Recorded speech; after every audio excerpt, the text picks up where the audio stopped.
Hello दोस्तों, कैसे हैं आप सभी। मैं विपिन एक बार फिर से आपके अपने यूट्यूब चैनल आईडी एग्जाम में आप सभी का स्वागत करता हूं। तो दोस्तों, ये आज हमारा टॉपिक फिर एलसीएम का पार्ट 2 है। पार्ट 1 अगर आपने नहीं देखा है तो इस वीडियो के डिस्क्रिप्शन बॉक्स में उसका लिंक मिल जाएगा। तो दोस्तों चलिए शुरू करते हैं। और दोस्तों, अगर आपने अभी तक मेरा चैनल सब्सक्राइब नहीं किया है तो प्लीज़ उसे सब्सक्राइब कर लें और बेल आइकन को भी दबा दें ताकि नए नए वीडियो के अपडेट आप तक पहुंचते रहें। तो दोस्तों, आज मैं आपको ऐसे क्वेश्चन करवाने वाला हूं जो बार बार पेपर में पूछे जाते हैं और अधिकतर पूछे गए हैं, और सभी के सभी इधर 10 ईयर के प्रीवियस 10 ईयर के क्वेश्चन मैं आपको करवाने वाला हूं एलसीएम से। इसका बेसिक के बारे में हम पहले वाले वीडियो में चर्चा कर चुके हैं। अब इसमें सीधे से हम क्वेश्चन करेंगे और उसमें भी बहुत से अच्छे क्वेश्चन मैंने करवाने की कोशिश किया है और यहाँ पर भी इस वीडियो में भी करवाऊंगा। केवल आप वीडियो के अंत तक बने रहिए और मैं इस चीज़ का आपको विश्वास दिलाता हूँ कि एलसीएम से भी एक भी क्वेश्चन आपका एग्जाम में छूटने वाला नहीं है। तो आज का हमारा पहला क्वेश्चन कह रहा है, 4 क्रमिक संख्याओं का लघुत्तम समापवर्तक 60 है। पहली 2 संख्याओं का योग चौथी संख्या के बराबर है। चारों संख्याओं का योग कितना होगा। क्या बोला है, लघुत्तम समापवर्तक यानी कि एलसीएम जो है उसका कितना दिया हुआ है दोस्तों, 60 दिया हुआ है। तो इस 60 का हम क्या करें, फैक्टर कर लें और जो फैक्टर आएगा वही संख्याएं होंगी। तो इस 60 का हम जब फैक्टर करेंगे दोस्तों, फैक्टर मतलब एलसीएम निकाल लीजिए।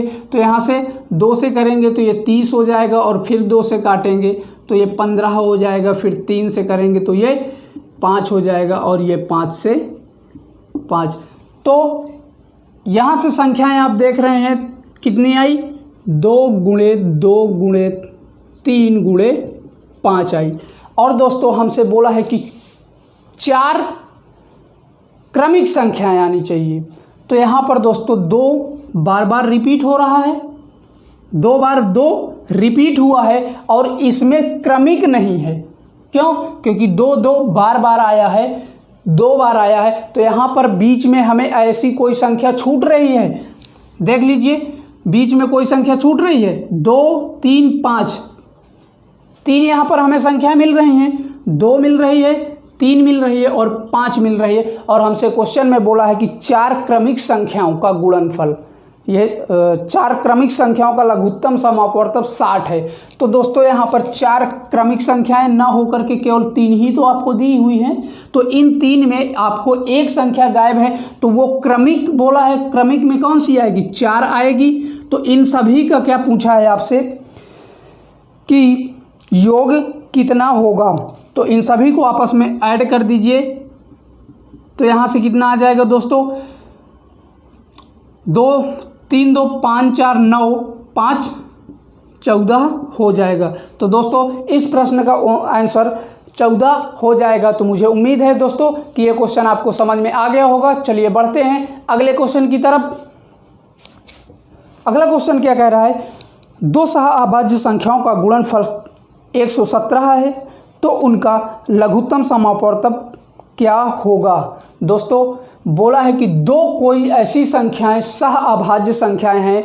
सह-अभाज्य संख्याएं कौन सी होती हैं, जिनमें एक के अलावा कुछ भी कॉमन ना हो, वो सह-अभाज्य संख्याएं कहलाती हैं। जैसे 2 और 3 में दोस्तों, यहाँ पर 2 और 3 में क्या कॉमन है, 1 कॉमन है। तो यानी कि यहाँ पर हम कह सकते हैं कि ये जो 2 और 3 कोष्टक यानी ब्रैकेट्स के अंदर लिखी हुई है वो आपकी क्या है, सह-अभाज्य संख्याएं हैं। तो इसी प्रकार आपसे बोला है कि 117 जो है उन दोनों संख्याओं का, जो 2 सह-अभाज्य संख्याएं हैं उनका गुणनफल 117 दिया हुआ है। कितना दिया हुआ है, 117। और दोस्तों उनका क्या पूछा है आपसे, तो उनका लघुत्तम समापवर्तक बताइए। तो दोस्तों सह-अभाज्य संख्या का गुणनफल ही उसका एलसीएम होता है। हमेशा याद रखिएगा। यहाँ पर जैसे मैं 2 और 3 का उदाहरण लिया था सह-अभाज्य संख्याओं का, अगर हम 2 और 3 का एलसीएम निकालते हैं तो क्या 6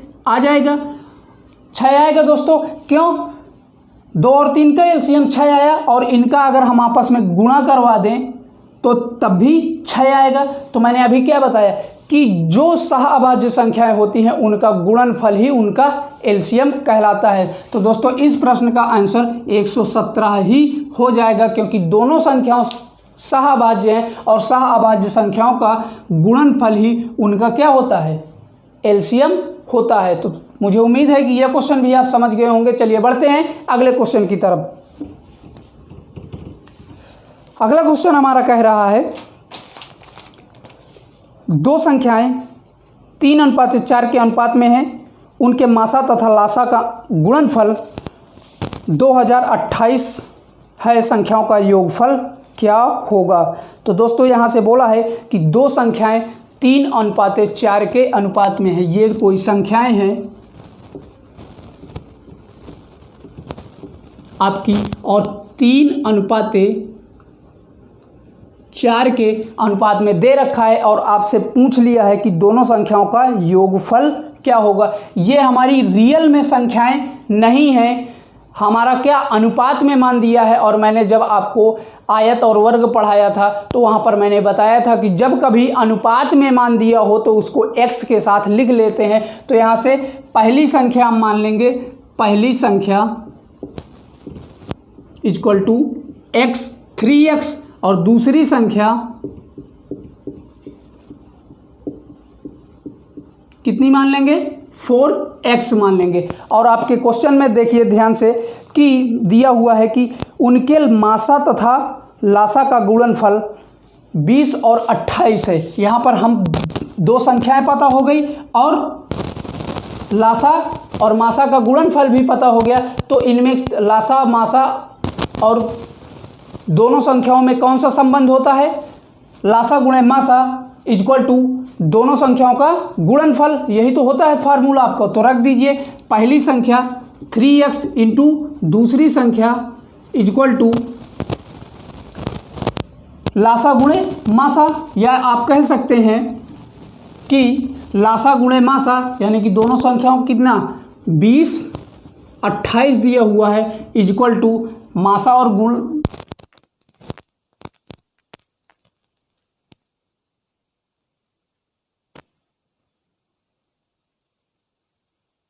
दो 28 इक्वल टू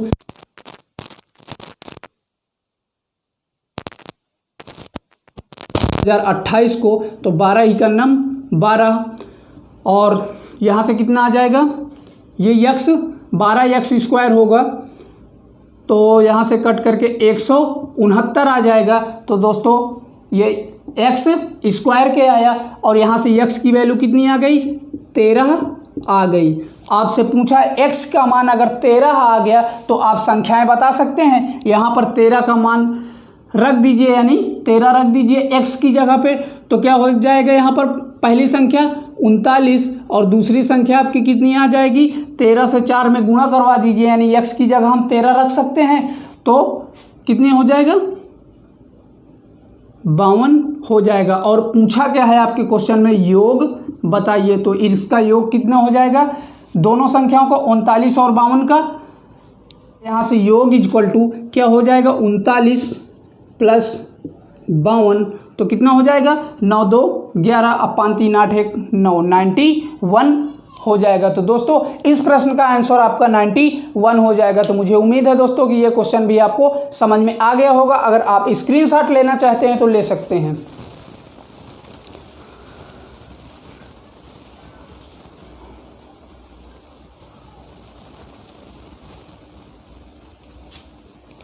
चलिए बढ़ते हैं अगले क्वेश्चन की तरफ।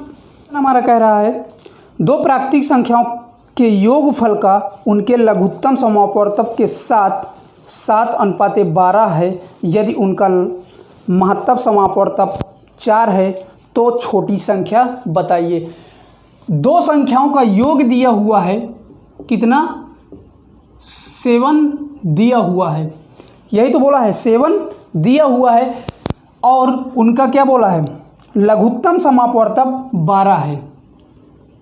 ये आपका लासा उसका कितना दिया हुआ है, 12 दे रखा है। आपके प्रश्न में। और इन्हीं के अनुपात यानी कितना दिया हुआ 7:12 दे रखा है, किसका, दोनों संख्याओं के योग का और उसके एलसीएम का कितना अनुपात आपको दे रखा है। अब आपसे पूछा क्या है, तो छोटी संख्या क्या होगी और मासा उनका एचसीएफ आपको कितना दिया हुआ है,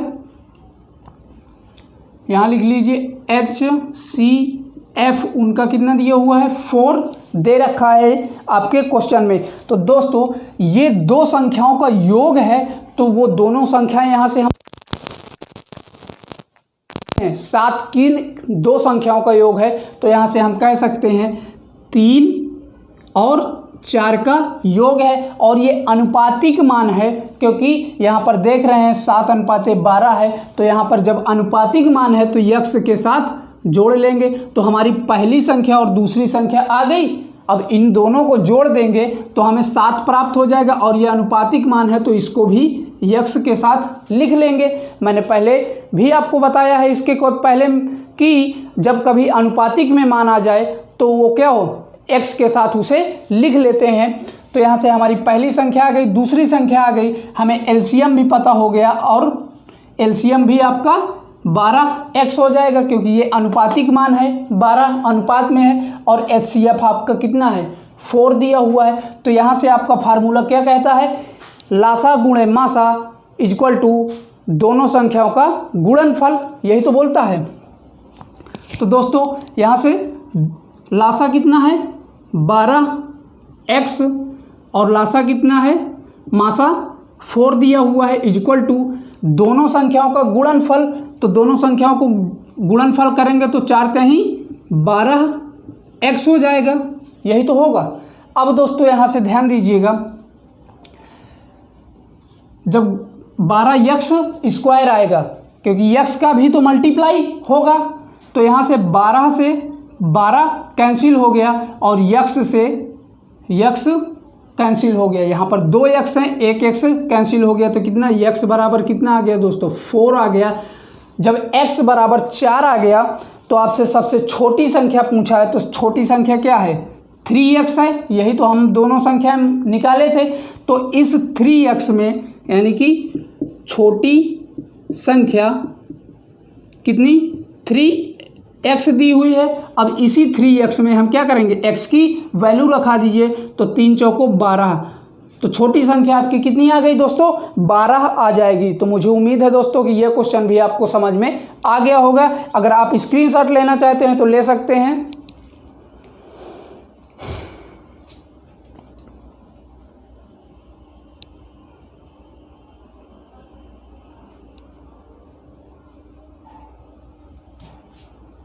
चलिए बढ़ते हैं अगले क्वेश्चन की तरफ।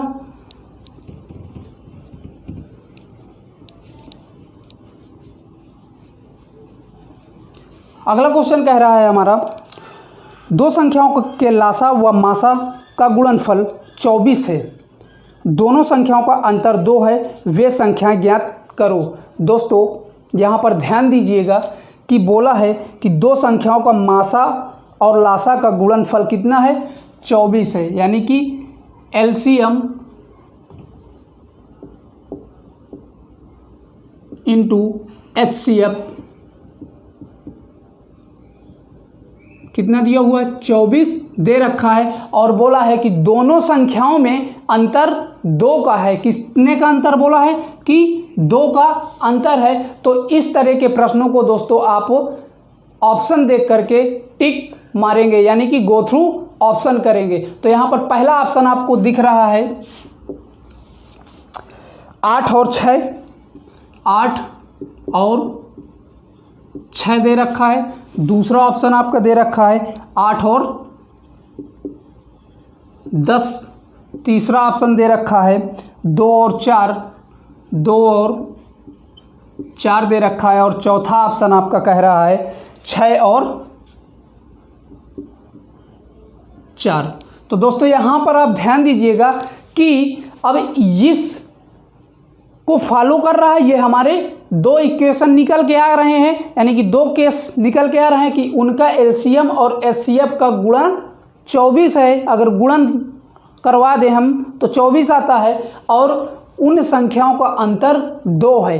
तो यहाँ पर अंतर आप देख लीजिए 8 और 6 में 2 का अंतर, इसमें सभी संख्याओं में 2 का अंतर है। लेकिन दोस्तों अगर हम ये तो सबको फॉलो कर रहा है अंतर वाला, अब गुणा वाला देख लीजिए तो किसको फॉलो कर रहा है, 8 छंग 48 यानी कि 24 आना चाहिए गुणा करवाने में। तो ये भी ऑप्शन गलत हो गया हमारा पहला ऑप्शन।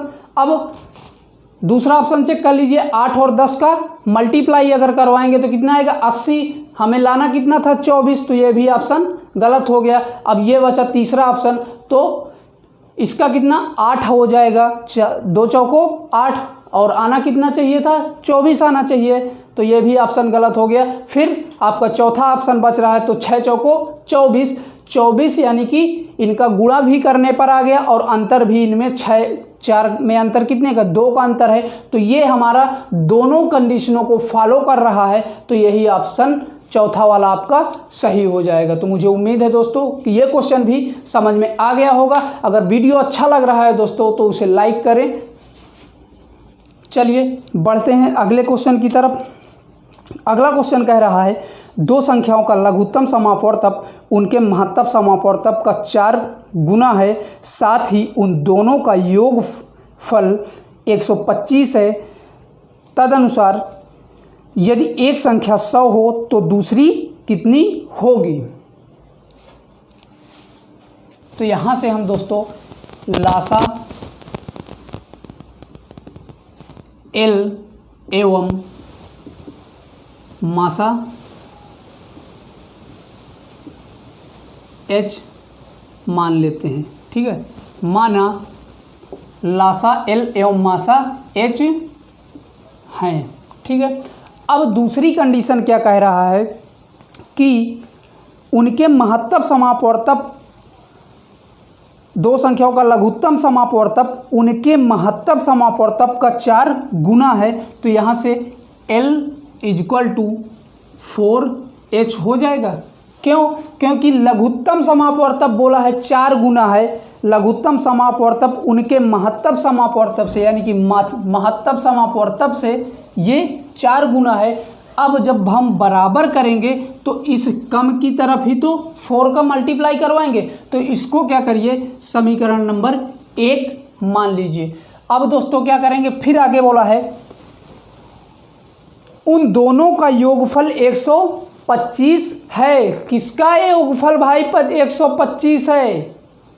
लासा और मासा का योगफल, ना कि संख्याओं का योगफल। संख्याओं का योगफल यहाँ पर 125 नहीं दिया है, बोला है, भाषा को समझिएगा कि साथ ही उन दोनों का योगफल 125 है यानी कि लासा, तो यहाँ से लिखेंगे इसलिए लासा प्लस मासा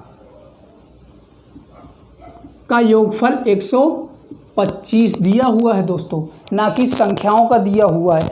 यहाँ से 125 आ गया। अब इसको आप क्या करिए सॉल्व कर लीजिए।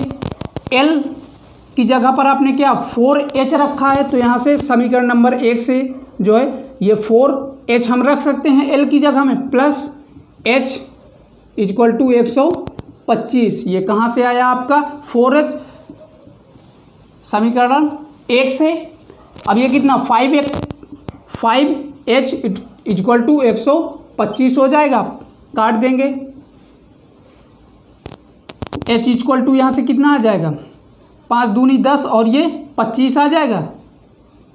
H बराबर 25 यानी कि आपका HCF दोस्तों 25 आ गया, यानी H की वैल्यू आपकी कितनी 25 आ गई। अब ये जब 25 आ गया तो इस 25 को यहाँ पर रख देंगे तो हमें LCM पता चल जाएगा।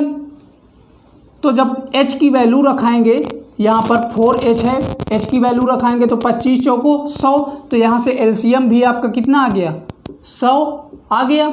HCF पता हो गया और LCM पता हो गया। अब क्या बोला है कि तो दूसरी संख्या कितनी होगी, और एक संख्या आपकी क्या दी हुई है, एक संख्या 100 पहले से दे रखा है आपके क्वेश्चन में। तो आपका फार्मूला क्या होता है, लासा गुणे मासा = दोनों संख्याओं का गुणनफल। तो यहाँ से रख दीजिए। लासा कितना आ गया आपका 100 आ गया, और मासा कितना है 25 इक्वल टू दोनों संख्याओं का गुणनफल। पहली संख्या हमें पता है 100 और दूसरी संख्या नहीं पता है, तो उसको हम क्या x मान लेंगे। तो यहाँ से देख रहे होंगे 100 से 100 कैंसिल हो गया, तो x बराबर क्या आ गया दोस्तों 25। तो यही दूसरी संख्या हो जाएगी। तो मुझे उम्मीद है दोस्तों कि ये क्वेश्चन आपको समझ में आ गया होगा। चलिए बढ़ते हैं अगले क्वेश्चन की तरफ। अगर आपको स्क्रीनशॉट लेना है तो ले सकते हैं।